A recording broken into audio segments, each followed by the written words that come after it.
नमस्कार साथियों, आज जनपद फतेहपुर में जो भ्रष्टाचार चल रहा है उसके खिलाफ लाइव मुझे आना पड़ा और मैं आप लोगों से एक निवेदन करना चाहता हूं और मैं आप सभी लोगों को नमस्कार करना चाहता हूं। मेरा नाम विमलेश कुमार सोनकर है, ग्राम सभा गंगौली, विकासखंड अमौली और जनपद फतेहपुर का निवासी हूं। जो जनपद फतेहपुर में भ्रष्टाचार चल रहे हैं वो कई विभागों में भ्रष्टाचार चल रहे हैं और इतना तेज भ्रष्टाचार चल रहा है कि सरकार रोकने में नाकाम है। और जो आज 2017 से काफी दिनों से मैं भ्रष्टाचार के खिलाफ आवाज उठा रहा हूं, जिसमें जनपद के ही कुछ मंत्री विधायकों ने मेरी आवाज को दबाने का काम किया है और जो भ्रष्टाचारी थे उनको बचाने का काम किया है। जनपद के अधिकारी, जिला अधिकारी महोदय हो या फिर मुख्य विकास अधिकारी महोदय हो, उप जिला अधिकारी महोदय बिंदकी और विकास खंड अधिकारी, ये सभी लोग भ्रष्टाचार को बढ़ावा देने का काम करते हैं। तो मेरा आप लोगों से निवेदन है कि मैं भ्रष्टाचार के खिलाफ आपको सभी बिंदुओं में जो भ्रष्टाचार चल रहे हैं एक एक बारीकी से बताऊंगा। और एक और विशेष निवेदन है कि आप लोगों के साथ की आवश्यकता है, मुझे आशीर्वाद की आवश्यकता है। और जब तक आप लोग वीडियो शेयर नहीं करेंगे, मैं नहीं कहता हूं कि आप मुझे लाइक करें, मुझे लाइक बिल्कुल ना करें, किंतु आप वीडियो जरूर शेयर कर दें ताकि जो उत्तर प्रदेश सरकार श्री योगी आदित्यनाथ जी कह रहे हैं कि हम भ्रष्टाचार खत्म करने का काम कर रहे हैं, ये वीडियो उन तक पहुंच जाए कि आपके जनपद के अधिकारी और आपके विधायक मंत्री कैसी राजनीति करते हैं और कैसे भ्रष्टाचार को बढ़ावा देते हैं। तो जो भ्रष्टाचार के बिंदु हैं मैं आप लोगों को बारी बारी से बता रहा हूं। सबसे पहला भ्रष्टाचार जो बिंदु बहुत ही अहम और विशेष बिंदु, जो सरकार सबका साथ सबका विकास, आप देख रहे होंगे उत्तर प्रदेश सरकार या हमारे अन्य सम्मानित नेता जो कई जगह रैलियों में भाषण देते हैं कि सबका साथ सबका विकास होगा, तो ये सरकार की जो नीति है ये फेल है। क्योंकि इस सरकार में, उत्तर प्रदेश सरकार या योगी सरकार जी के उसमें कार्यकाल में केवल अमीरों का फायदा हो रहा है, गरीबों की तो योजनाओं का डकारना, गरीबों की जेब में तमाम प्रकार के सिस्टम डाका डालना, ये जनपद फतेहपुर के अधिकारी करते हैं। दूसरा जो भ्रष्टाचार का मुख्य बिंदु है, स्वास्थ्य विभाग में भी भ्रष्टाचार चल रहा है और बिजली विभाग में भी भ्रष्टाचार चल रहा है और पुलिस विभाग, तो आप सभी लोग जानते हैं पुलिस विभाग में कैसा भ्रष्टाचार चल रहा है। और ब्लॉक स्तर, नरेगा, आवास, ग्राम पंचायत अधिकारी, ये सभी का भ्रष्टाचार। और जन सुनवाई पोर्टल, सरकार ने लॉन्च किया जन सुनवाई पोर्टल और 1076, इसमें भी बहुत तेजी से भ्रष्टाचार चल रहा है। केस और कोर्ट में भी भ्रष्टाचार चल रहा है, जो हल्के फुल्के केस हैं उनको भी सही तरह से नहीं निपटाया जा रहा है। उद्यमी विभाग का भ्रष्टाचार, जो उत्तर प्रदेश सरकार इस समय लोन की बहुत डिमांड दे रखा है लेकिन किंतु बैंक लोन नहीं दे रही है। और सबसे बड़ा भ्रष्टाचार मेरी ग्राम सभा गंगौली, विकासखंड अमौली, जनपद फतेहपुर में जांच का मामला था, जो जांच में भ्रष्टाचार साबित होते हुए भी जनपद फतेहपुर के जिला अधिकारी महोदय जी ने रिकवरी कराने का आदेश नहीं किया है। इतना चाहता बन गया है प्रधान। और सबसे बड़ा भ्रष्टाचार तो मैं आप सभी लोगों के अवगत कराना चाहता हूं कि मोबाइल और इंटरनेट का भ्रष्टाचार, ये तो सभी की जरूरत बन गया है। तो अब मैं कुछ आपसे कहना चाहता हूं, यहाँ तहजीब बिकती है, फरमान बिकते हैं। मैं फतेहपुर की बात कर रहा हूं और जनपदों में तो मैं गया नहीं, ना मुझे मालूम है। यहाँ तहजीब बिकती है, फरमान बिकते हैं, जरा आप दाम लगा के बोलो। यहाँ ईमान भी बिकते हैं। सुनते वही हैं जिसमें उनकी खुद अपनी भलाई है, सुनते वही हैं, जिसमें उनकी खुद अपनी भलाई है, कहते वही है, जिसमें उनकी अपनी कमाई है। ये हमारे जनपद का जो है भ्रष्टाचार है। और एक बहुत विशेष दुखद घटना है जो मैं आप लोगों से अवगत कराना चाहता हूँ। फतेहपुर चांदपुर थाना क्षेत्र के अंतर्गत सरहान बुजुर्ग एक गांव में एक भाई की हत्या कर दी गई। ललित पटेल निर्गम हत्या की गई है। पहले कुल्हाड़ी से कुचला गया, फिर जो है कई बार वार कर दिए गए और इसके बाद उसकी गला दबाकर हत्या कर दी गई। इनके पिताजी रिटायर फौजी थे जो देश की सेवा कर रहे थे। तो मुझे दुख है और मैं ईश्वर से प्रार्थना करता हूं, प्रकृति से प्रार्थना करता हूं कि इनकी आत्मा को शांति मिले और इनके परिवार को सहस प्राप्त करने की शक्ति दे। और जो दोषी हैं उनके प्रति कड़ी से कड़ी कार्रवाई होनी चाहिए।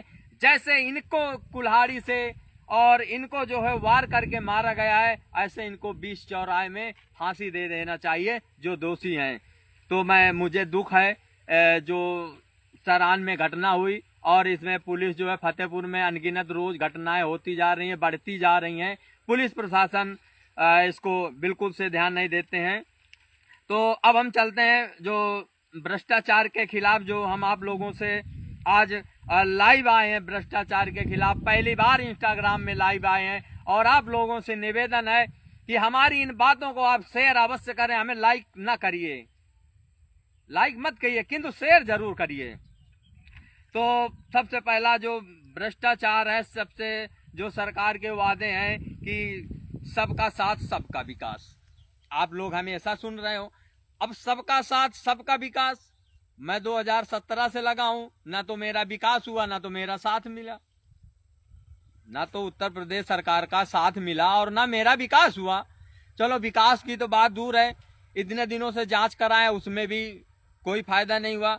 विकास उनका हुआ है जिन्होंने ग्राम सभा में लूट कर लिया है, ग्राम सभा में अपनी जेब भरने का काम किया है। उनका उत्तर प्रदेश सरकार ने और जनपद के अधिकारियों ने उनका विकास का कार्य किया है, उनका जरूर विकास हुआ है। और जो गरीब लोग हैं उनका जो है विकास तो नहीं हुआ, लेकिन वो लोग और भी गरीब हो गए हैं। तो ये हमारा जो है पहला बिंदु था। और स्वास्थ्य विभाग में जो उत्तर प्रदेश सरकार ने स्वास्थ्य विभाग मेडिकल इन लाइनों में जो गरीब लोग जाते हैं अपना इलाज कराने, तो वहाँ तो केवल एक खाना पूर्ति होती है। और सबसे पहले हमारा स्वास्थ्य विभाग है बिंदकी, इसमें जैसे कोई डिलीवरी का सिस्टम होता है उसमें 8 से 10,000 या 20,000 रुपए इस तरह की वसूली करते हैं। और दवा होते हुए भी जो बाहर मेडिकल प्राइवेट खोले हुए हैं तो उनसे दवा कमीशन के चलते उनको अपना अपना फर्म बना है, तो उसमें जो है दवा ले ली जाती है, उनको कमीशन उनसे सेट किया जाता है। और क्योंकि मेरा भी पैर टूट गया था जून 2023 में, तो मुझे भी ज्ञात है कि भ्रष्टाचार कैसे हुआ, कुछ छिपा नहीं है। स्वास्थ्य विभाग में भी भ्रष्टाचार बहुत तेजी से चल रहा है। और बिजली विभाग का भ्रष्टाचार आप समझिए, ज्यादा रीडिंग भेजना और बिल भेजना, फर्जी वसूली करना, ये ज्यादा बिल। अब आप समझ लीजिए आपको 50 या 60 या यूनिट 40 या 20 यूनिट आपका महीने का खर्च होता है, तो आप समझ लीजिए आपका 4 रुपया यूनिट है, 4 3 12 120 या 150 रुपया आपका बिजली का बिल होगा। 100 रुपया फिक्स चार्ज हो जाता है। ये मैं छोटे लोगों की बात कर रहा हूँ जो लाइट बल्ब और इत्यादि जलाते हैं, तो वो लोग रीडिंग देकर बिल नहीं भेजते हैं, वो वहीं से अपना सिस्टम बनाएंगे और वहीं से बिल भेज देते हैं और ज्यादा बिल भेजकर ज्यादा वसूली करने का प्रयास करते हैं और अमीर लोगों का फायदा उठाते हैं। जहां जिसका ज्यादा बिल होता है तो उनका बिल जो है काट कर अपना कमीशन और पेट भरने का काम करते हैं।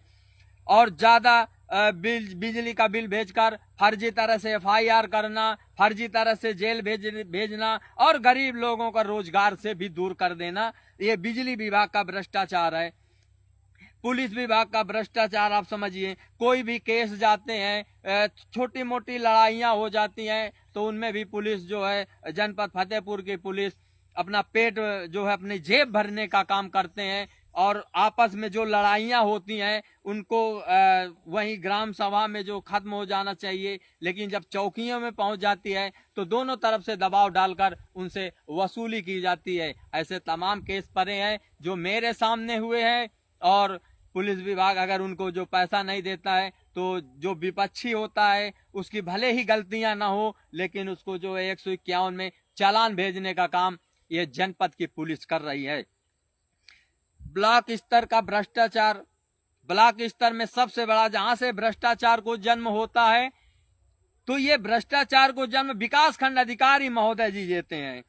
नरेगा में भी भ्रष्टाचार, आवास में भी भ्रष्टाचार। अब नरेगा में भ्रष्टाचार कैसे होता है, तो जो 100 मीटर का रोड है कच्ची पुराई के लिए सरकार देती है कि लोगों को रोजगार दिया जाए, उसमें लोगों का भला हो, तो जो कच्ची पुराई होती है उसमें 200 मीटर या 300 मीटर का एस्टीमेट 2.5 से 3 लाख बन जाता है, और वो काम जो ग्राम प्रधान और ग्राम सचिव मिलकर वो ठेके में दे देते हैं, और ठेके में देने के बाद वह काम 20 से या 32 हजार रुपया का काम बिल्कुल फिनिश हो जाता है।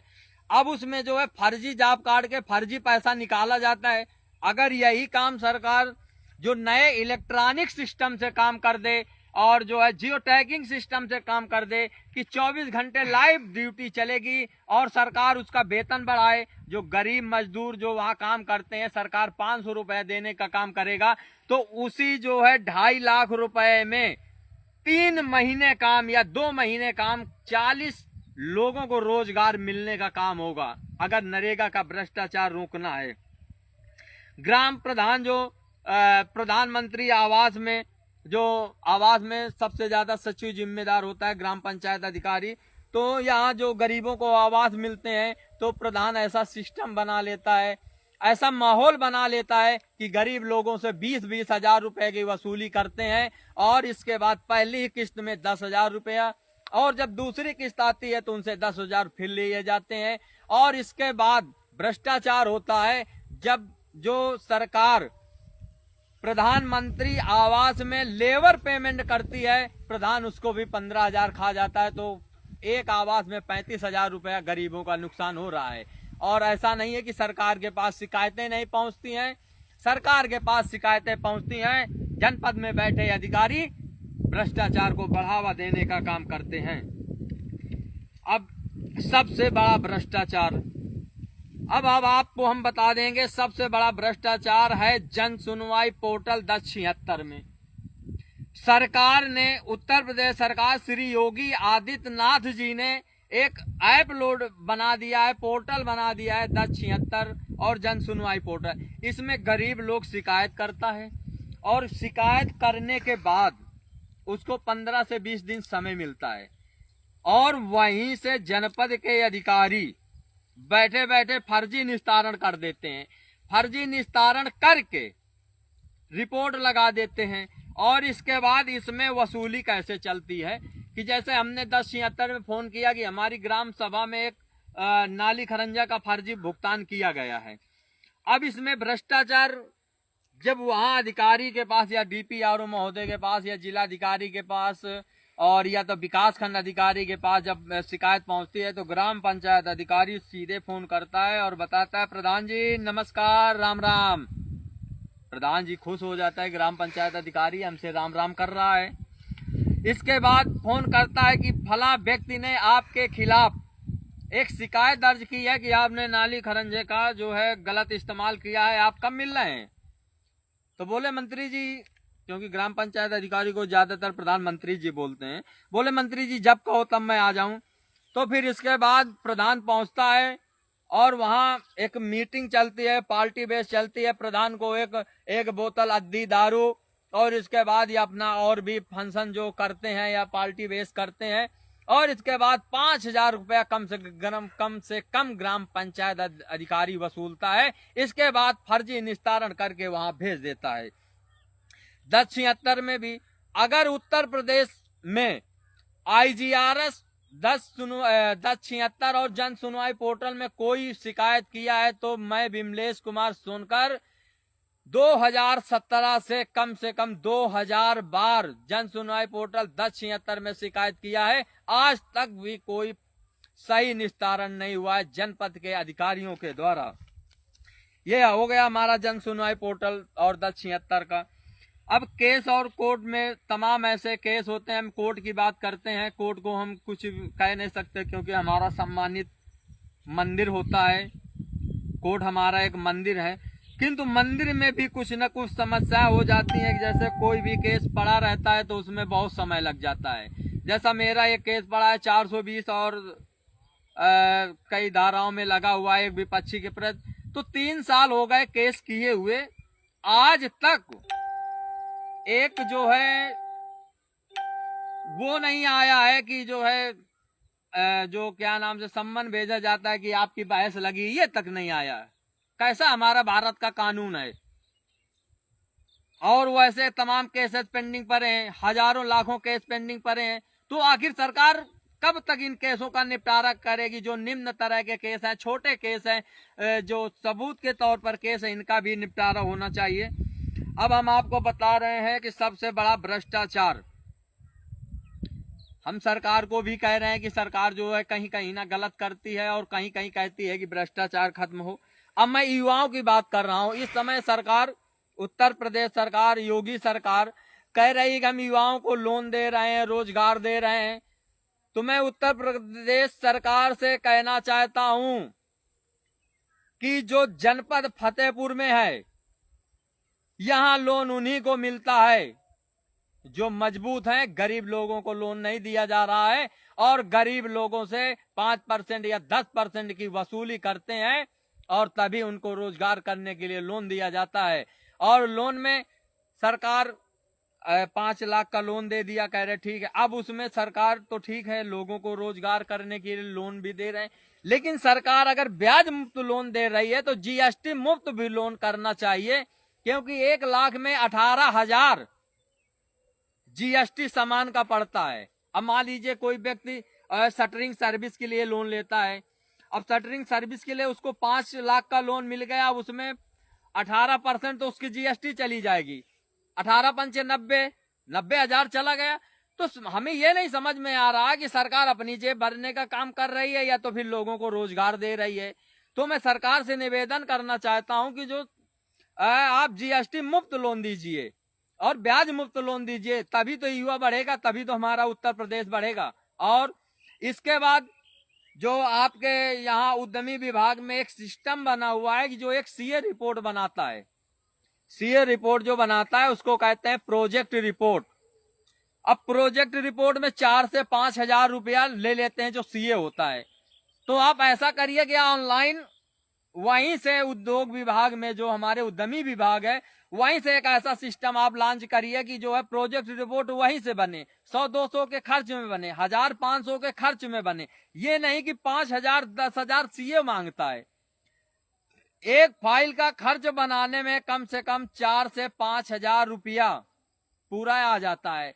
तो ये फर्जी तरह से लूट मची हुई है जनपद फतेहपुर में। सरकार इसको विशेष रूप से ध्यान देने का काम करे। और जो बैंकों में लोन नहीं दिए जा रहे हैं, बार बार फाइल कैंसिल कर दी जा रही है, मैं सरकार से निवेदन करना चाहता हूं कि बैंकों को आदेशित करके लोगों को रोजगार करने के लिए लोन देने की कृपा करें। और सबसे बड़ा भ्रष्टाचार जिसकी मैं चर्चा करना चाह रहा था कि भ्रष्टाचार जनपद फतेहपुर में भ्रष्टाचार सिद्ध होते हुए अब ये समझ लीजिए कि मैंने उप मुख्यमंत्री श्री केशव प्रसाद मौर्य जी को एक लेटर भेजा था कि जो है आप हमारी ग्राम सभा में जांच कराइए, भ्रष्टाचार बहुत हुआ है।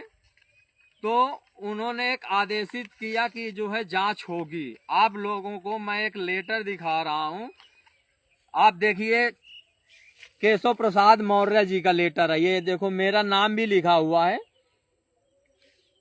अब मैं आपको बता रहा हूं, इसमें लिखा है, प्रिय श्री विमलेश कुमार पुत्र श्री रमेश, आपका पत्र दिनांक 17/8/2022 को प्राप्त हुआ। मेरे कार्यालय के प्राप्तांक संख्या यूपी 42 -6070 दिनांक 25/08/2022 द्वारा उक्त कार्रवाई हेतु आवश्यक निर्देश के साथ जिलाधिकारी महोदय को प्रेषित कर दिया।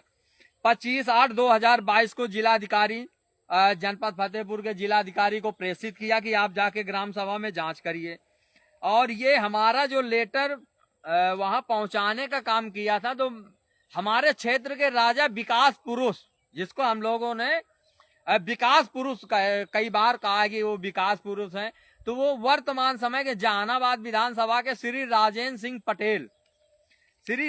सिंह पटेल ने हमारे जो है उत्तर प्रदेश के उप मुख्यमंत्री को एक लेटर भेजा कि आप वहां से टीएससी जांच कराइए। तो ये जो लेटर आया था प्रयागराज मंडल टीएससी टीम के द्वारा, ये आप देख लीजिए, ये लेटर है। इसमें विधायक जी का नाम भी लिखा हुआ है। ये राजेंद्र सिंह विधायक जी हैं, जो हमारे वर्तमान श्री राजेंद्र सिंह पटेल वर्तमान जहानाबाद से विधानसभा के विधायक हैं। इन्होंने हमारे ग्राम सभा में जांच कराने का काम किया और जांच भी हो गई। और जांच होने के बाद एक ऐसा विधायक जी ने खेल खेला कि प्रधान आखिर सभी अधिकारियों का और विधायक मंत्री महोदय का जो है चाहता बन गया। तो एक जो है लेटर जारी किया था, फिर मतलब जांच हो गई। प्रयागराज मंडल टीएससी टीम हमारी ग्राम सभा में जांच किया सितंबर में, और जांच करने के बाद 8,52,000 रिकवरी भी सिद्ध कर दिया।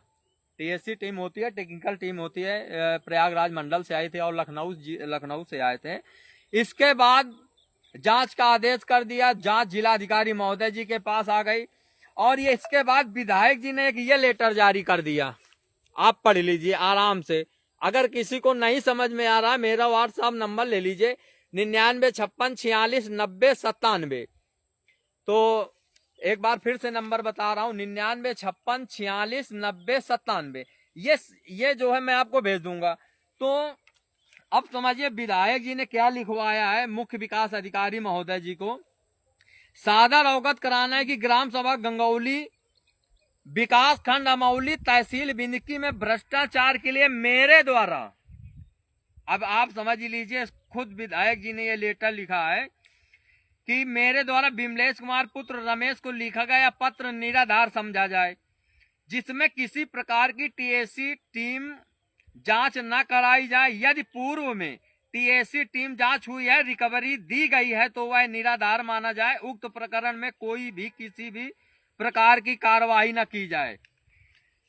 बहुत मैं विधायक जी का आभार प्रकट करना चाहता हूं कि आपने कितनी राजनीति से प्रधान को बचाने का काम किया है। आप ही लोग भ्रष्टाचार को बढ़ावा देते हैं। और जब हम विधायक महोदय जी के कार्यालय गए तो हमने कहा था, हमारे पहले वीडियो में हमने कहा था कि ऐसा प्रतीत हो रहा है कि शायद प्रधान जी के द्वारा जो है पैसा पहुंच गया है विधायक जी के पास। हमने ये नहीं कहा था कि विधायक जी ने आपने पैसा लिया है। इसके बाद जब हमने ये बात रखी कि ऐसा ऐसा गलत हुआ, हमें बुलाया गया, तो विधायक जी ने हमें मुकदमा देने की धमकी दे दी कि हम आपके प्रति मुकदमा कर देंगे। अब ये समझिए, मैं सभी लाइव, जो भी लाइव हैं या नहीं है, या तो जो भी हमारा वीडियो देख रहे हैं, अगर उत्तर प्रदेश में सच बोलना गुनाह है, आप जो है सच बोल रहे हैं तो गुनाह है, तो क्या ये सरकार, योगी सरकार के पास हमारा वीडियो पहुंचेगा? क्योंकि 8,52,000 की रिकवरी भी सिद्ध हो गई है। और जो है रिकवरी सिद्ध होने के बाद आज तक जो है प्रधान को बचाया जा रहा है। तो ऐसा आखिर प्रधान ने कौन सा सेंट या कौन सा मंत्र डाल दिया है कि किसी भी, न तो विधायक जी को, न तो मंत्री जी को, और न जनपद के जिलाधिकारी महोदय जी को भ्रष्टाचार जो है दिखाई नहीं दे रहा है। तो आखिर कब तक फतेहपुर भ्रष्टाचार से जो है भ्रष्टाचार से जूझता रहेगा? आखिर कब तक भ्रष्टाचार जो है बढ़ता रहेगा? और ऐसा नहीं है कि उत्तर प्रदेश सरकार सोच रही हो कि जनता दरबार नहीं आए और जनता दरबार में शिकायत करना चाहिए, तो जनता दरबार में भी शिकायत किया है। अब मैं आपको बता रहा हूं कि आप लोग अगर थोड़ा सा अपना आशीर्वाद दे दे तो बहुत जल्द से जल्द भ्रष्टाचार में कुछ न कुछ अंकुश किया जा सकता है। 2017 में मेरी ग्राम सभा में मैं देख रहा था कि ग्राम सभा में कागजों में पैसा बहुत आ रहा है और विकास नहीं हो रहा है। तो 2017 का चुनाव आ गया। उस समय वर्तमान विधायक बिंदकी और पहले जहानाबाद से उनको चुनाव लड़ना था श्री जय कुमार जैकी जी को। उनसे हमारी शाम को बात हुई कि महोदय जी, हमारी ग्राम सभा में बहुत भ्रष्टाचार हो रहा है, बिजली की समस्या है, तमाम ऐसी समस्या है कि हमें जो है आप समस्या से समाधान दिलाइए। तो उन्होंने हमारे जो है पीठ पर आशीर्वाद दिया माननीय श्री जय कुमार जैकी जी ने कि हम आपका सब काम कराएंगे, लेकिन आप हमें जिता दीजिए। तो हमने पूरा भरसक प्रयास किया और अपने गांव के बूथ से जिताकर भेजा, 495 वोट दिलाए। और इसके बाद जब जीत गए तो पहला प्रार्थना पत्र मेरा गया कि ग्राम सभा में गरीब लोगों को आवास नहीं है। उस समय प्रधानमंत्री आवास साइड भी चली थी 2017 में, शायद जुलाई में चली थी, किंतु ग्राम प्रधान और अमित सोनकर जो सचिव था, तो वो सिर्फ ग्राम प्रधान के कहने में अपात्र लोगों के नाम डाल दिया आवास में और किसी गरीब यस्सी समाज के नाम नहीं डाले उसमें। देखिए, एक ये भी यस्सी समाज का ग्राम पंचायत अधिकारी और यस्सी समाज के लोगों का नाम नहीं डाला, जिसमें कि कम से कम 20 लोग पात्र थे। कुछ लोगों को मैं पात्र लोगों के नाम भी बताऊंगा। राम प्रताप कोरी जाति का है और वो उनके पिताजी का सुंदर, और Shrikanti wife of Ram Sumer, Nitu Devi wife of Kamal Kishore और गोमती वाइफ ऑफ भूरा। तमाम ऐसे व्यक्ति थे जिनको आवास की आवश्यकता थी। अरुणा देवी अच्छेलाल, राज बहादुर छिद्दू, इन लोगों, तो इसमें 1-2 लोग 83 लोगों के नाम आए, किंतु एक लोगों का उसमें पैसा न देने के कारण आवास काट दिया गया। तो उस समय साइड में नाम उन्हीं लोगों को जोड़ा गया था जो 80% अपात्र थे और 20% पात्र थे। इनके पास मैं विधायक जी के पास बार बार शिकायत करता रहा कि महोदय जी, मेरी ग्राम सभा में जो है भ्रष्टाचार हो रहा है, आप कुछ ना कुछ करिए। तो वो हमें बुलाते गए, हम दौड़ के जाते गए और इसके बाद भ्रष्टाचार की जांच के संबंध में भी लेटर दिया। भ्रष्टाचार, एक तरफ हम जांच का लेटर दे रहे थे कि जांच हो जाए और एक तरफ भ्रष्टाचार जारी था। विधायक जी ने, माननीय जय कुमार जैकी जी ने मेरे 5 साल बर्बाद कर दिए। क्या विधायक जी मेरे 5 साल वापस करेंगे? मेरे बहुत अनेक समस्या हो गई। विधायक जी के कार्यकाल में, विधायक जी के मंत्री होते हुए मुझ पर फर्जी FIR की गई, जबकि मैंने विधायक जी से SDO साहब के बात कराया था। ना मेरी शादी हुई है, ना मेरे पास खेती है, जो FIR हुई है फर्जी है बिजली विभाग के द्वारा। विधायक जी के कार्यकाल में मेरे पिताजी को 14 दिनों के लिए जेल भेजा गया। क्या इसीलिए मैंने आपको जिताया था? क्या मेरे आप 5 साल लौटा सकते हैं? बताइए आप लोग कि विधायक जी मेरे 5 साल लौटा सकते हैं? आपको नहीं कराना था जांच, आप बता देते कि विमलेश कुमार मेरे बस का नहीं है, मैं आपकी ग्राम सभा की जांच नहीं करा सकता हूं, मेरे पास भी कुछ दबाव है, विमलेश कुमार मैं आपका यह काम नहीं करा सकता। तो आप बता दीजिए, मेरे 5 साल ना बर्बाद होते, मैं अपने दूसरे स्तर से। इसके बाद जब दूसरी बार, चलो 5 साल गुजर गए रोते गाते, 5 साल बहुत तकलीफ मिली मुझे। इसके बाद राहुल पटेल जी से बात हुई। जब दूसरी पंचवर्षीय आ गई तो उस समय श्री राजेंद्र सिंह पटेल जी ने चुनाव लड़े और इसके बाद राहुल पटेल जी से बात हुई। हमने मना कर दिया कि आपको ग्राम सभा में जो वोट मिलेंगे वो सिर्फ आपको 70 वोट मिलना है। हमने पहले बता दिया था। अगर आपके पास किसी भी भाई के पास फोन हो राहुल पटेल जी का तो आप बात कर सकते हैं। तो उसके बाद जब राहुल पटेल जी से बात हुई तो हमने कहा इतना माहौल खराब कर दिया गया है ग्राम सभा में कि जो है आपको सिर्फ 70 वोट मिलेंगे, अगर हम लोग मेहनत करेंगे तो आपको 135 से 40 वोट। तो उन्होंने कहा ठीक है आप जितना भी दिला। अब इसके बाद हमने वोट दे दिया। इसके बाद वहां पहुंचे तो कह रहे हैं आप लोगों ने वोट नहीं दिया है। ये भैया कौन सा सबका साथ सबका विकास है? हमारी उत्तर प्रदेश सरकार, श्री योगी आदित्यनाथ जी और राजेंद्र पटेल विधायक जी और ये हमारे श्री माननीय विधायक, वर्तमान विधायक जहानाबाद, कौन सा सबका साथ सबका विकास करते हो आप तो विकास उन्हीं का करते हो जो भ्रष्टाचार करता है। तो ये हमारी हो गई इकट्ठा कर पाना मुश्किल है। और मोबाइल पर 200 का रिचार्ज कराने के लिए कंपनियों को लोगों पर दबाव बना रही है। अब सरकार भी देखिए, सरकार की भी इसमें कमी है कि ऐसा ऐसा सिस्टम लागू कर दिया है कि अगर आप कोई काम कराते हो, आधार कार्ड सही कराते हो, उसमें ओटीपी नहीं आएगी बिना रिचार्ज के। तो सरकार को ध्यान देना चाहिए। तो उसका बच्चे का काम कैसे होगा जिसके पास 200 रुपए का मोबाइल होगा। और माननीय न्यायालय सुप्रीम कोर्ट दोस्तों अपनी गरीबी की बात को ध्यान रखते हुए पेश किया है। क्या ये बात सही नहीं है? सत्य है मेरा वीडियो तो सभी ग्रुपों में भेज दीजिए। अब ये समझ लीजिए, अगर आपके पास रिचार्ज का पैसा नहीं है, अभी समझ लीजिए आप रिचार्ज कराते हैं तो आप